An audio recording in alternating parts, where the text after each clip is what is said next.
शुरू करिए। नमस्कार दोस्तों, स्वागत है आप सभी का यूपीएससी उत्कर्ष में। हाल ही में तुर्की ने आवेदन किया है कि वो ब्रिक्स की सदस्यता लेना चाहता है।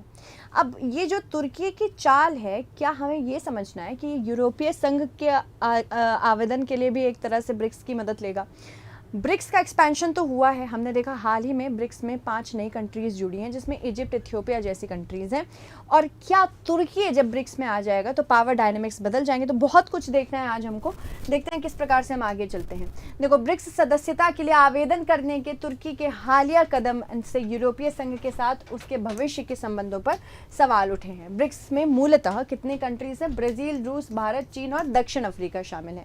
हाल ही में 5 और कंट्रीज ज्वाइन हुई हैं, यानी कि अब 10 सदस्य हैं ब्रिक्स में। मैं बताऊंगी कौन कौन सी। सत्तारूढ़ न्याय और विकास पार्टी के प्रवक्ता ओमर सेलिक ने तुर्की के आवेदन की पुष्टि की है और कहा है कि यह अनुरोध लंबित है। उन्होंने सितंबर की शुरुआत में कहा, हमारे राष्ट्रपति पहले ही कई बार कह चुके हैं कि हम ब्रिक्स के सदस्य बनना चाहते हैं। और ये जो ब्रिक्स है कंट्री, ये कितनी कंट्रीज है? जितनी कंट्रीज मैंने आपको बताई, बहुत one of the powerful blocks in the world होने वाली हैं। हाल में हमने देखा कि वेस्ट का इंप्रेशन बहुत गिरता चला जा रहा है। वेस्टर्न कंट्रीज अब उस हिसाब से काम नहीं कर पा रही हैं जितना पहले कर लेती थी। पहले इनकी बात को तवज्जो दी जाती थी, इनकी बात को सराखों पे रखा जाता था। इसमें यूरोप और यूएसए की बात कर रही हूँ मैं। हाल ही में हमने देखा है कि इनकी पावर धीरे धीरे कोलैप्स कर रही है। सबसे बड़ा मार्केट जो निकल रहा है वो एशिया में निकल रहा है, और जहाँ ज़्यादा मार्केट है वहाँ ज़्यादा इन्वेस्टमेंट है। जहाँ ज़्यादा इन्वेस्टमेंट है, ज़्यादा पैसे हैं, पैसे ज़्यादा है, यानी कि आपको उस देश की पावर माननी पड़ेगी। तो यहाँ पर अगर हम बात करें, भारत और चीन ये कुछ ऐसे देश हैं जो कि हाल फिलहाल में बहुत जल्द एक इंडिपेंडेंट नेशन का टैग लेके अपने आप को बढ़त देने वाले हैं। साथ ही साथ हमने देखा किस प्रकार से यूएसए और बाकी सारी यूरोपियन कंट्री के सैंक्शंस जितने भी रशिया के ऊपर, रूस के ऊपर डाले थे, कोई भी कार्य नहीं कर पा रहे। रशिया की इकोनॉमी बढ़ती ही चली जा रही है। इस वजह से अब हर कंट्री ग्लोबल साउथ में स्पेशली ब्रिक्स को बहुत ज्यादा तवज्जो दे रही है। आगे बढ़ते हैं। तुर्की मीडिया रिपोर्टों के अनुसार रूसी राष्ट्रपति व्लादिमीर पुतिन ने तुर्की की आकांक्षा का स्वागत भी किया है। उन्होंने कहा है कि वह इस सम्मेलन में तुर्की को शामिल करने के लिए पूरी तरह समर्थन करते हैं। अब आप ये समझने की कोशिश करिए कि तुर्की जो है वो खुद नेटो का पार्ट है, जो कि एक बहुत बड़ा क्वेश्चन हमारे सामने खड़ा करता है कि ये पहले से अगर नेटो का पार्ट है, नेटो जो कि एंटी रशिया स्टांस के लिए जाना जाता है, और ये यूएसएसआर को, यानी कि अर्स्टवाइल यूएसएसआर जो रशिया था उसके लिए ही इसको बनाया गया था 1949 में। और जब 1949 में नेटो को बनाया गया था तो उसमें धीरे धीरे करके विस्तार हुआ, 12 कंट्रीज से शुरू हुआ था, और आज तुर्की भी इसका पार्ट है। बट रशिया, रूस चाहता है कि तुर्की ब्रिक्स का पार्ट बने, तो ये पावर बैलेंस की बात आ जाती है। पावर बैलेंस से किस प्रकार से हो रहा है कि पूरे दुनिया में अब हर कोई कंट्री इंपॉर्टेंट हो चुकी है। हर कंट्री इंपॉर्टेंट है, यानी कि हर कंट्री के साथ कंसेंसस से ही चीज़ें होनी चाहिए। यहाँ पे माइट इज़ राइट का जो इशू था कि हमेशा यूएसए अपनी चलाने की कोशिश कर रहा था या यूरोप अपनी चलाने की कोशिश कर रहा था, उस पर सवाल उठेंगे। चलिए आगे बढ़ते हैं। यदि तुर्की वास्तव में ब्रिक्स का सदस्य बन जाता है, जिसे अक्सर पश्चिमी नेतृत्व वाले वैश्विक व्यवस्था के प्रति संतुलन के रूप में वर्णित किया गया है, तो यह यूरोपीय संघ में शामिल होने की से और 27 सदस्यीय ब्लॉक के एकल बाजार के लाभों को भी प्राप्त कर सकता है। यानी कि एक इसने लेवल पार किया, उसके बाद दूसरे स्तर को पार करने की कोशिश करेगा। यही हम कहना चाहते हैं। यूरोपीय संघ को उम्मीद है कि उम्मीदवार यूरोपीय संघ के मूल्यों को साझा करेंगे। यूरोपीय संघ की कूटनीतिक सेवा के प्रवक्ता पीटर स्टेनो के अनुसार तुर्की को अपनी अंतर्राष्ट्रीय साझेदारियों के बारे में निर्णय लेने का अधिकार है, तथापि यूरोपीय संघ उम्मीदवार देश से यूरोपीय संघ के मूल्यों का समर्थन करने की अपेक्षा भी रखते हैं। स्टेनो ने कहा, हम उम्मीद करते हैं कि सभी यूरोपीय संघ के उम्मीदवार देश यूरोपीय संघ के मूल्यों का दृढ़ता और स्पष्ट रूप से समर्थन करेंगे, प्रासंगिक व्यापार समझौते से उत्पन्न दायित्व का भी सम्मान करेंगे, यूरोपीय संघ की समानता, विदेश और सुरक्षा नीति के साथ जुड़ेंगे, और ये भी कहा कि ये साझा मूल्यों और हितों तथा देश के रणनीतिक दिशा को के लिए एक महत्वपूर्ण संकेत भी है। इसके अलावा अगर हम बात करें यूरोपीय संघ की, तो ये बेसिकली ये कोई एक मिलिट्री अलायंस नहीं है। यूरोपियन यूनियन 27 देशों का एक ब्लॉक है। अभी हाल ही में आपने सुना होगा ब्रेक्सिट ब्रेक्सिट ब्रेक्सिट। क्या है ब्रेक्सिट? ब्रेक्सिट का मतलब है जब ब्रिटेन यूरोपियन यूनियन से निकल गया तो उसको हम ब्रेक्सिट कहते हैं, यानी कि ब्रिटेन हैज़ एग्जिटेड। तो ये ब्रेक्सिट उसी से आया है। पहले यूरोपियन यूनियन में 28 सदस्य हुआ करते थे, बट अब कितने हैं? अब 27 सदस्य हैं, क्योंकि अब ब्रिटेन इसका पार्ट नहीं है। यूरोपियन यूनियन बेसिकली एक ऐसा संघ है जो आपको एक ओपन मार्केट देता है। इनके सारे मार्केट एक साथ जुड़े हुए हैं, तो अगर आपको मार्केट लेना है तो पूरे यूरोपीय संघ में होता है। इनकी एक करेंसी होती है, ट्रेड रिलेशंस इनके अंदर ऐसे बने हुए होते हैं जैसे कोई और क्योंकि इसमें अलग अलग देश है, पर इनके बीच में समन्वय इतना बढ़िया है कि एकदम सीमलेस ट्रेडिंग होती है।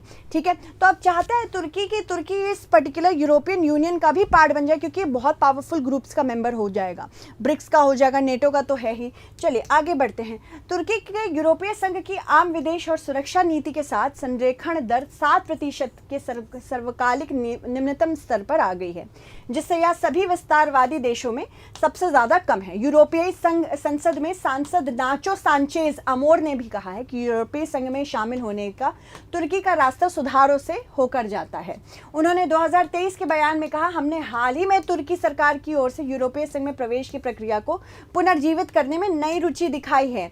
यह भू राजनीतिक सौदेबाजी के कारण नहीं होगा, बल्कि तभी होगा जब तुर्की के अधिकारी देश में मौलिक स्वतंत्रता और कानून के शासन चले। क्योंकि देखो, जब तक लाइक माइंडेड कंट्रीज का ग्रुप नहीं बनता है तब तक एक प्रॉपर समन्वय नहीं बन पाएगा। अब जिस प्रकार से यूरोपियन नेशंस काम करते हैं उसके बहुत ही अलग विपरीत तौर से तुर्की काम करता है। वहाँ की पॉलिटिक्स अलग है, पॉलिटिकल स्ट्रक्चर अलग है, वहाँ के सिविल राइट्स अलग हैं। तो यहाँ पे यूरोपियन यूनियन चाहता है कि जब तक लाइक माइंडेडनेस ना आ जाए तब तक हम इनको किस प्रकार से पार्ट बनाएं। इसके अलावा तुर्की की यूरोपीय संघ में प्रवेश की प्रक्रिया 2005 से शुरू की गई थी, लेकिन 2018 में कई मुद्दों पर इसमें ठहराव आया, जिसमें मीडिया की स्वतंत्रता पर अंकुश की बात की गई कि यहाँ मीडिया स्वतंत्र नहीं है।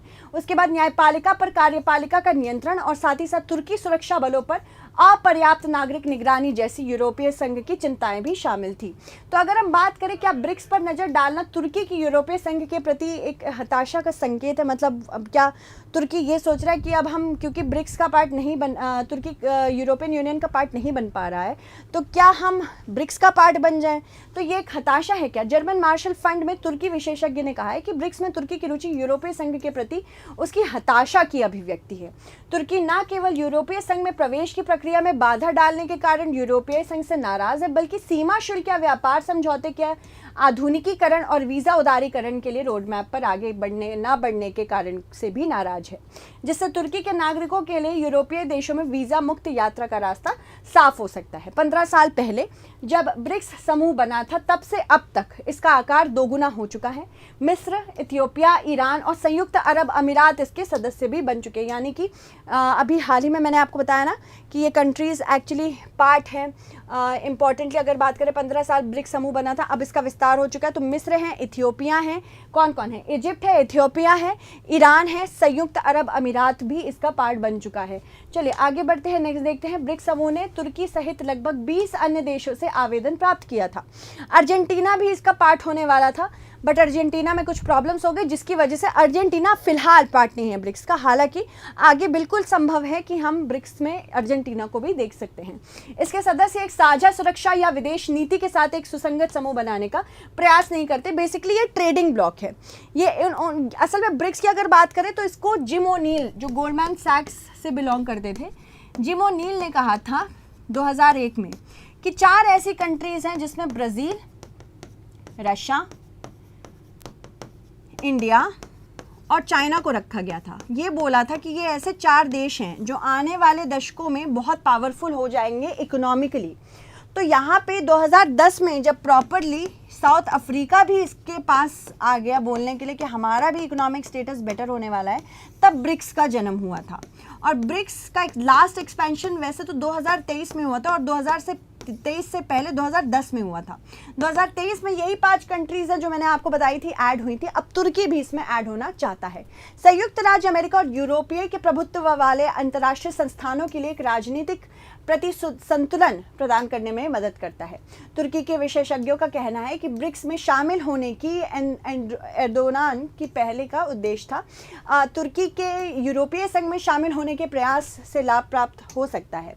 अगर बात करें ब्रुकिंग्स इंस्टीट्यूट की, इनके फेलो आदित्य अयादिन तासबास ने कहा है कि तुर्की की यूरोपीय संघ में प्रवेश प्रक्रिया लंबे समय तक कोमा में है, मतलब कोमाटोज हो चुके। कोमा जैसा होता नहीं कि एक व्यक्ति बहुत लंबे समय से नींद में रहता है, कोमाटोज हो चुका है। ठीक है, आगे बढ़ते हैं, नेक्स्ट देखते हैं कि किस प्रकार से ब्रिक्स कार्य करता है। अभी इसके बारे में तो हमें जितना जानना था जान लिया। तुर्की एक अविश्वासी आवश्यक सहयोगी है। तुर्की की विदेश और सुरक्षा नीति के निर्णयों के ने पहले ही पश्चिमी देशों में देश की छवि को धूमिल कर दिया है। इसके अलावा तुर्की ने रूस के खिलाफ प्रतिबंधों का समर्थन करने के से इनकार कर दिया था, मतलब ये एंटी रशिया नहीं हो पा रहा था, क्योंकि नेटो में एक्चुअली पूरा का पूरा नेटो ही, मैंने जैसे कि बताया ना, ये रशिया के अगेंस्ट चल रहा है। तो अगर हम बात करें तुर्की की, तुर्की एंटी रशिया हो नहीं पा रहा है। इसके अलावा इसके बजाय रूसी कच्चे तेल का शीर्ष खरीदार भी बन गया है। जैसे भारत अब खरीदारी सबसे ज़्यादा अपने तेल की रशिया से ही कर रहा है, वैसे तुर्की भी यही कर रहा है, और इसी वजह से रूस की इकोनॉमी इतना अच्छा कर रही है। बिसाइड सैंक्शंस पड़े हैं इसके ऊपर। तुर्की हमास का भी समर्थन करता है, जो एक उग्रवादी इस्लामवादी फिलिस्तीन समूह है, जिसने 7 अक्टूबर को इजराइल पर आतंकवादी हमले किए थे और इसे यूरोपीय संघ के साथ संयुक्त राज्य अमेरिका, जर्मनी और कई अन्य देशों द्वारा आतंकवादी संगठन के रूप में वर्गीकृत किया है। तो यहाँ पे पॉइंट ऑफ व्यू बहुत अलग है। भले ये नेटो का पार्ट है, बट इसका पॉइंट ऑफ व्यू बाकी कंट्रीज के साथ जो नेटो में है बहुत नहीं मिलता है।